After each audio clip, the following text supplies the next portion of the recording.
Hi everyone, it's Sovereign here, and I just thought I would show you my latest doll that I've created. He's proven to be quite difficult to take photos of just because he's a bit too big for my photography table. So I thought I would just get a little bit of video so I can properly show you kind of what he looks like. So this is Calida. He is a royal fire dragon and I'm so pleased with how he's come out. He took about a week and a half to make of like solid work. His wings took about 8 hours just on their own, so he's really been quite labour intensive, but I think he's come out really nicely. As you see, he really doesn't fit on my table, so it's quite hard to show all of him at once, but I will do my best. So he's got his two different fur fabrics. He's got this absolutely beautiful long fake fur for his tummy. It's two-tone, yellow and red, and I just thought it was absolutely perfect for a sort of fiery effect. And it's so soft. I've honestly never felt fake fur that's this nice to feel. And he's got a couple of cut details in just to give him a slightly scaled belly effect, very subtle. And then on the top he's got a standard black minky fabric with gold sequin details, and then his wings are shaped polycotton, sort of blended in. I don't know if you can see, but he's sort of got the minky coming down his wings and then it goes into the polycotton. So I actually sculpted his head about a year ago. And it was just a bit of playing around, just sort of trying out different textures, and I just never got around to carrying him on. I was looking at it the other day and I was like, you know what, let's do something with him. We've got this nice new fabric, so let's see what we can do. So I kind of just made him up as I went along. He was meant to be a wyvern initially, and I spent hours sculpting his feet. And then I was like, actually, he just looks way better as an Ampithere. So, I don't know if I said that right, I think that's how you say it, Ampithere, something like that. And he was initially going to have sort of a patterning of this fabric coming over in angles down his back, but then I actually thought, because he had this striped detail on his face, so I thought, actually, let's mix it up a bit, let's do sequins, and I regretted my decision almost immediately because sequins are horrible to sew on. That took hours, but it looks pretty, so you know it's worth it. So this guy's pretty long, as you can see. I haven't actually measured him, but I think he's about 70 centimeters long with, I would guess, a wingspan of about the same. He's completely posable. He's a little bit difficult to pose just because he's got so much detail going on, but everything will bend, and his wings, I think, work really nicely. So they stretch out fully, and so he can be in a sort of flying position, but then they can also tuck in quite easily. You sort of bring out the fabric nicely.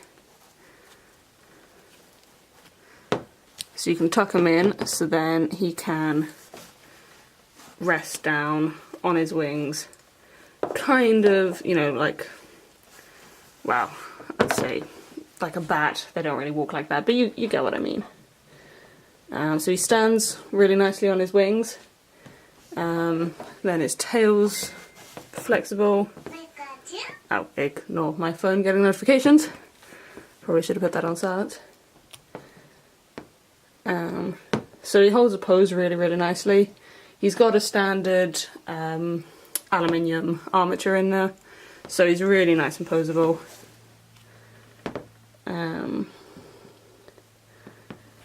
He's got spines coming down his back. These are just standard polymer clay, sculpted and painted and varnished and glued in, as well as this detail on his tail with more spikes. That's about all the details I can really think to show of him. I just kind of wanted to let you see his body a little bit more, get a better idea of what he looked like, just in case the photos don't come out as well as I want them to. And he's got, I don't know if you can really see them because he's so dark. Let's just bring that light forward a bit more. So they're a bit hard to see because he's got quite shadowed eyes, but he's got glass cabochon eyes, which means that they will follow you around, so they're always looking at you, which I really love. I think it always looks really good. And yeah, so this is Calida. I think he's going to be quite difficult for me to say goodbye to. Oh my goodness, I'm putting my phone on silent, sorry. There we go. He's going to be quite hard to say goodbye to because I've just completely fallen in love with him. But, you know, he's still going to go for sale because someone else will probably enjoy him more than I will. And yeah, just put him in a couple different poses. I mean, because he's a fairly simple body shape, there's really just varying poses you can put him in, of just like his wings out and his tail curled around. He can go nice and flat. Oh, I haven't curled him up actually, let's curl him up. Sleeping dragon. I don't really know how a Ampithere would sleep, to be honest. Possibly a little less awkwardly than that.